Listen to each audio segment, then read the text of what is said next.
Hi, this is JJ at CCBC. In this video, we'll look at the text tool in Flash. Major topics we'll cover are text formatting, character formatting, paragraph formatting, and embedding your fonts. The software I'm using for this video is Adobe Flash Creative Suite version 6 on a Mac. So let's take a look at this.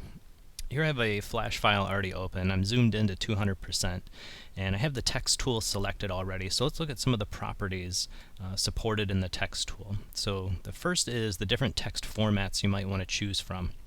There's currently two. The first is TLF text, which is a new text formatting option that has come out in the last version or two of Flash. And then there's classic text, which is their traditional text formatting tool. TLF text is a very advanced tool. It supports things like columns. If you wanted to do a newspaper or magazine style layout, you could use TLF text. But it's also very big in terms of memory size. If you're not using the advanced features of TLF text, you're better off using classic text to keep your file size down. So for this video, I'm just going to look at classic text. So let's switch to that. Once you've chosen your text formatting, there's three options under classic text. There's static, dynamic, and input. Now for this video, I'm only going to show you static, and static is just text that's on the screen for people to read. Dynamic text would be text that might change over the course of a Flash application. So let's say you made a video game, the score, or your player's health, or your ammunition count. Those are dynamic text fields that would change as you were injured or fired your gun. The numbers would go up or down depending on how the game performs. And finally, an input text is exactly that. It's a text field where your user can type in some information and submit it to the application for use somehow. So for example, you could allow the player to name their character, and you would use an input text field to gather that information. We're just going to do static text for this to look at the basic text formatting options. So once you've chosen your text format, there's lots of character formatting you can do. The first option here is your font face. They call it the family, so you pick whatever font family you want to use. I'm just going to stick with a traditional Arial font to keep it simple. And this is limited to what's on your machine. The second character option is the style. Now you can do regular, italics, bold, or combination of bold and italics here. Depending on your font family, different styles may or may not be supported. So there's no underline here that might be available in another one. Bold might not be available in all fonts. It depends on the font set and what's available in that font set. The next option is embedding. I'll talk about that later in the video once we've gone through all the formatting options. So there's font size, how big your letters are, the letter spacing, so this is the equivalent of kerning, or the space between your letters, the color you want to choose, and this is your traditional color palette in Flash. And then auto kern, you can just leave that on. There's a couple different kinds of anti-aliasing. I just leave it on for readability. If you're going to animate the text and rotate it, things like that, you may want to switch to this, but usually anti-alias for readability is your best bet, so we'll stick with that. Last but not least are a couple options down here. You can make your text selectable. So if you want to allow people to copy the text you put on the screen, they need to be able to highlight it or select it. So you could turn this on. And you can put a border around your text. So if you want your text to appear inside of a box, you could do that. Usually I turn the border on for things like input fields, so it's easy to see where the field is and put your cursor inside of it. And then there's superscript and subscript support as well, so you can toggle those things on and off. So let's put some text on and see about formatting it. Now, there's two ways to apply your text. If you're not sure how wide you want your text to be, only click once. So if I click and start typing, you'll notice it just keeps getting wider, the text field, as I type more text. Okay, I'm going to turn my cap locks off. If you want a fixed width text field, you can click and drag and say this is the width that I want. So let's do a short one. And as you type here,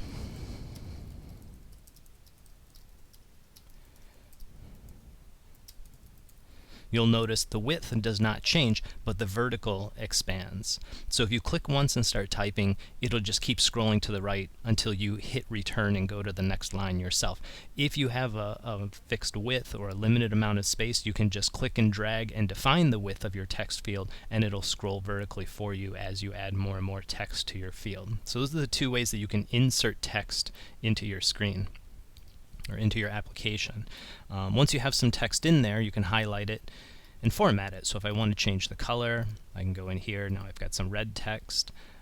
I can change the text size. So here I can click on the size and I can scroll left and right, or I can actually go in here and type a number and it'll go exactly to that size. Letter spacing, I can increase the kerning or decrease the kerning so that the text all piles up on top of itself. Or I can just click there, type in a number. I'm going to set it back to 0 so it's readable. So that's the default font. So those are all ways that you can format your text.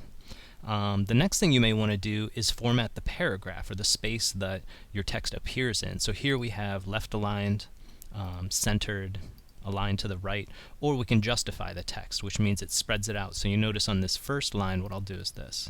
We'll duplicate this, copy, paste it, so we have a little more text. So you notice justified, it's flush on both the left and the right margin, whereas if I'm just centering it or aligning to the left, you get this jagged margin on the right side. So justifying will spread it out. The spacing is usually added between the words in order to spread out the text, as opposed to sometimes justifying they'll put a little spacing between the letters. They'll use a little bit of kerning in order to spread the text out to fit into that text field.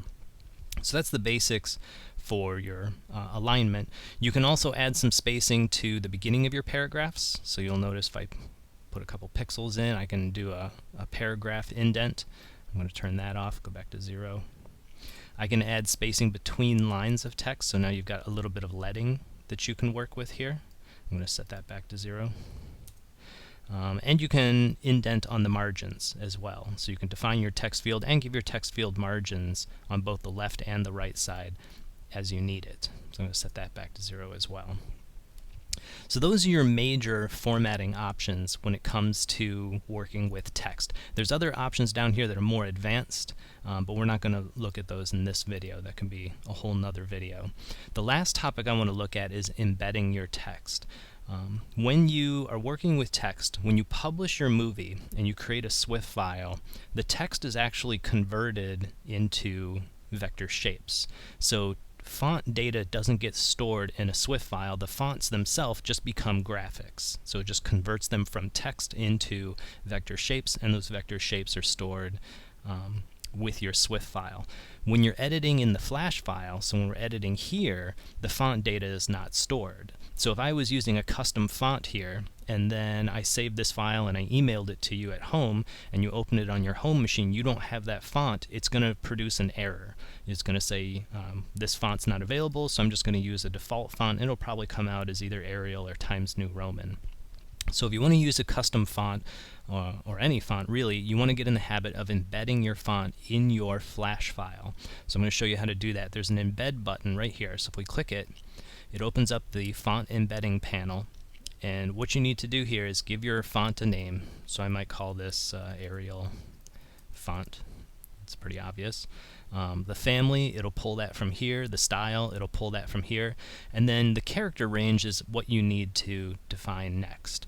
Now you can be lazy and just say all characters, and you'll notice that's 2,120 glyphs that it's going to store, which is a lot of information. It's not obscene. It's maybe 50K, but it's still a lot of information. If my text is only a combination of, say, capital and lowercase letters, then instead of embedding all the font data, I could do uppercase and lowercase, and that would be enough to render this font, this text right here. If I was doing something like a scoreboard where I've got a health score or ammo count, I would need numerals. If I'm using special punctuation, so if I had periods, which I do have in here, I would need punctuation as well. So you can go in and hand select the basic glyphs that you need. You notice uppercase, lowercase, numbers, and punctuation, that's only about 100, 120 glyphs altogether versus 2,000 for doing all, which is significantly less data. But if you're lazy, you can just do, and you're not sure what you're going to be needing, you can embed all of the font data and hit OK. Once you've done that, you'll notice your font appears as an asset in your library. Now, it's not a visual asset, so you don't see a preview and you can't drag it to the stage. It just shows you that the font data is now stored with your Flash file. So if you go to another machine that doesn't have Arial font or whatever custom font you might be using, it's already embedded inside Flash, and it can reproduce your project without any errors. The one question I've received in terms of embedding from students is, what if I use a font on more than one scene? Do I have to embed it a second time or a third time? As long as it's the same font, you only need to embed it one time. So the Arial font, I did all of the characters, so the Arial font is available on every scene in my project. If I did a second scene using Times New Roman or Wingdings or some other font, then I would have to embed that font as well. So each unique font you use has to be embedded in your project. Repeatedly using a font doesn't mean you have to repeatedly embed that font. So that concludes this video. I hope you learned something. See you in the next one.